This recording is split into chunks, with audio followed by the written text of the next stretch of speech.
Hi everyone, welcome to Village Fabrics at Home. I'm Yvonne. Hope everyone's keeping well out there. I'm certainly okay here, getting some time to come up with new designs for you.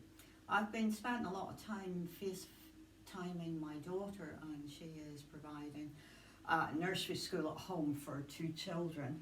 But what she was saying is that really it's important to keep little hands busy.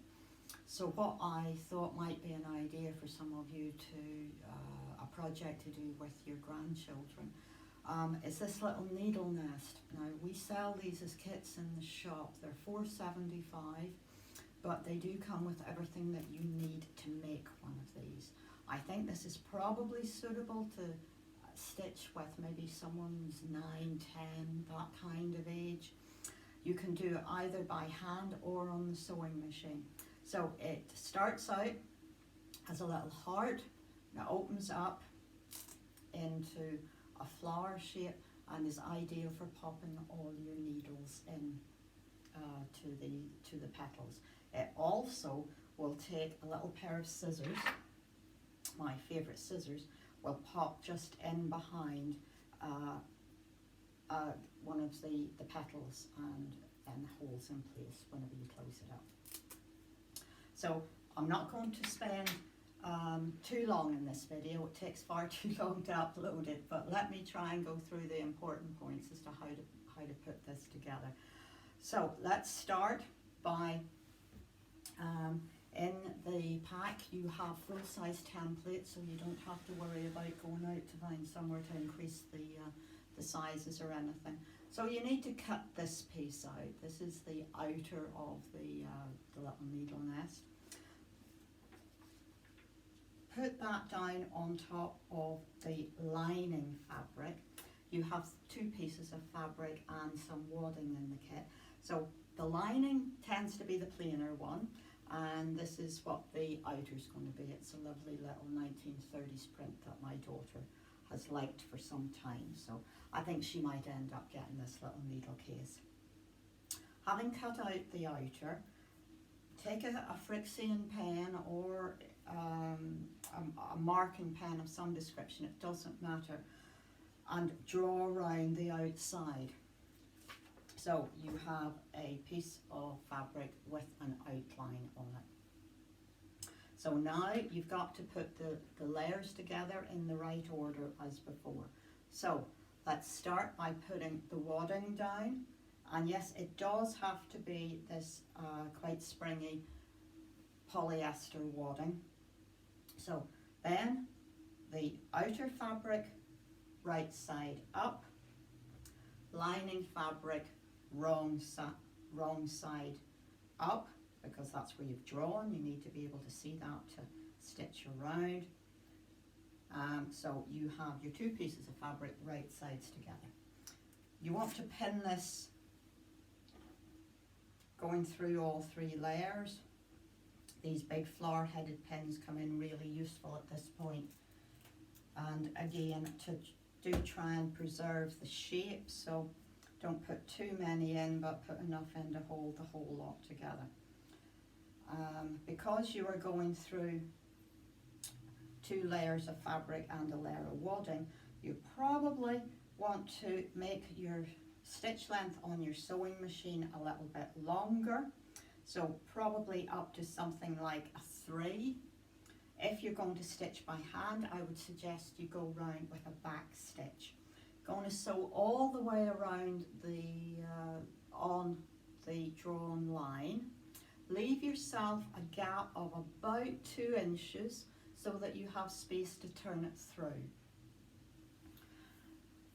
So here's one I prepared earlier in Best Blue Peter fashion.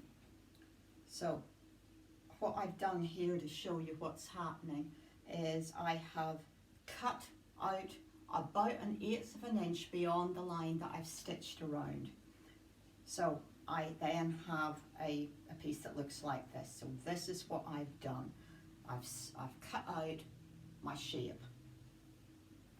I then have turned it through, being careful to ease the curves, and having left my 2 inches here, I have then carefully, trimmed a little bit of the wadding away inside, turned both the lining and the outer in, and I popped a couple of pins in there. I would stitch this up nice and neatly, given time.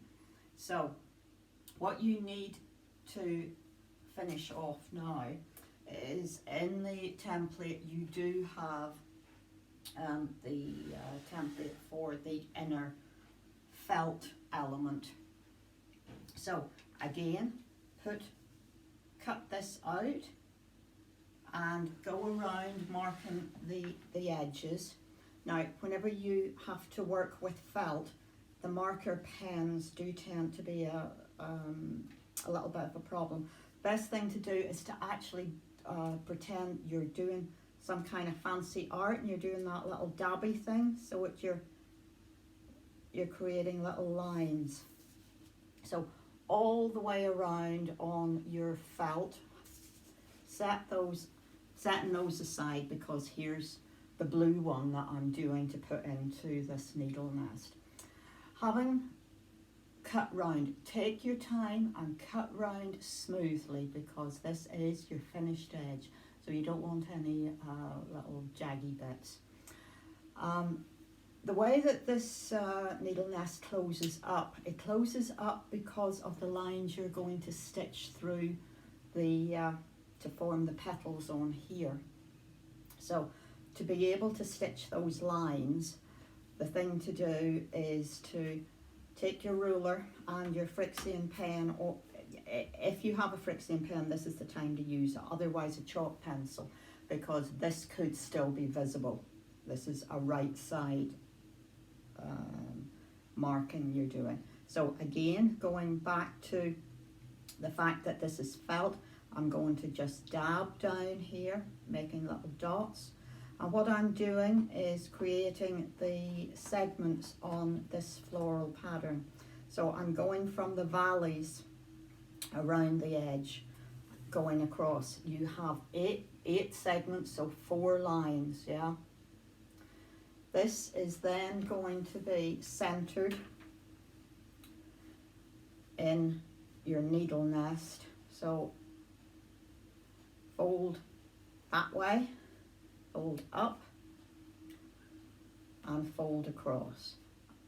That should get you something that is close enough to the center. I'm just scoring that with my fingers. Center of my flower shape, pop that in there. Again, a few pins come in useful, so let's just bring that across.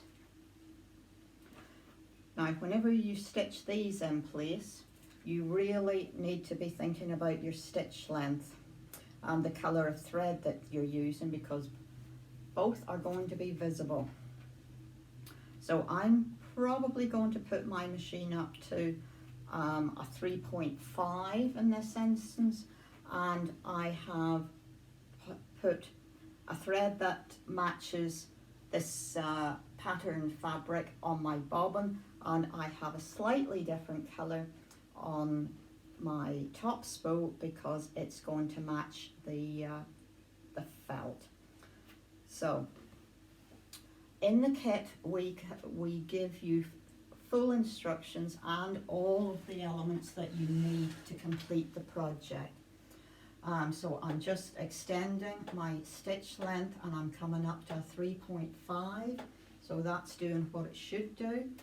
I'm going to stitch through the felt and through all the layers of the outer needle nest. So down we go, take a couple of stitches in situ and off we go.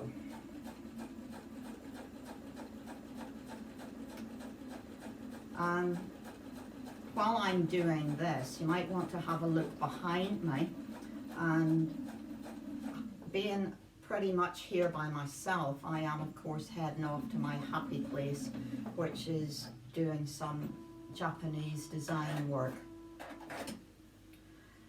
And we put, just before we had to close the bricks and mortar shop, I put together some combinations of colours so that you could purchase backgrounds together with the circle to go with our Japanese wall hanging pattern, calling it a pattern plus pack.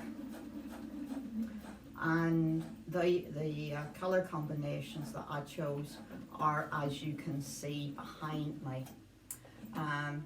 And I've come up with an idea, and hopefully that will be something that I'll show you in, well, not tomorrow because it is just still on the drawing board, but we'll do something interesting with that combination of two background pieces and another colour for the circle.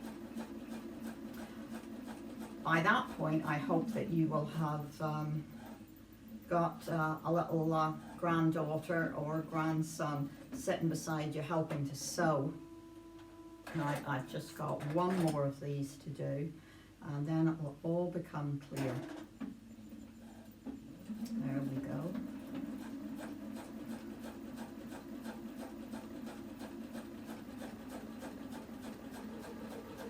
So this is going through really well, so that 3.5 stitch length has worked really well. Machine's not skipping stitches, or it's not struggling to stitch. So take the pins out, and the first time you close this up, you do need to just give it a little bit of a helping hand, and you're going to press from the sides in.